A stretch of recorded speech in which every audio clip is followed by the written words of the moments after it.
občine Zagorje ob Savi, vsekakor po 7 mandatih dobiti 8. mandat.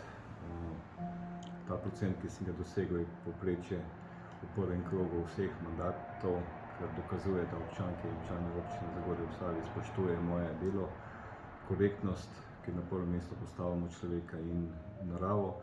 Vsekakor je pa to velika odgovornost tudi za naprej. Jaz lahko obljubim razvoj Zagorske doline. Zagorska dolina se spreminja.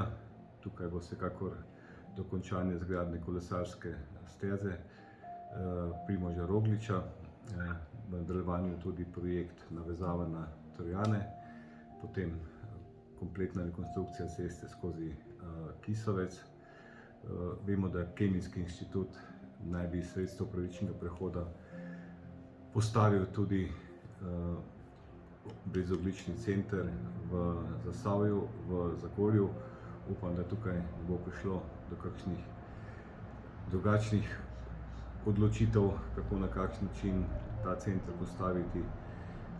Stvari potekajo v pozitivno smer, potem rekonstrukcija železniške postaje, ki intenzivno poteka.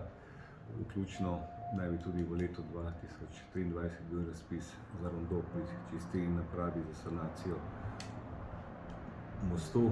Vsekakor pa prioriteta bo področje sociale, kjer smo sigurno v slovenskem prostoru med prvimi, ki tudi skrbimo za socialni položaj mojih občank in občanov, in pa vsekakor tudi zaščita narave, ekologije in sigurno Zagorje postaviti še više v slovenskem prostoru, kot je danes. To je moj moto in to je tudi moto vseh občank in občanov Zagorske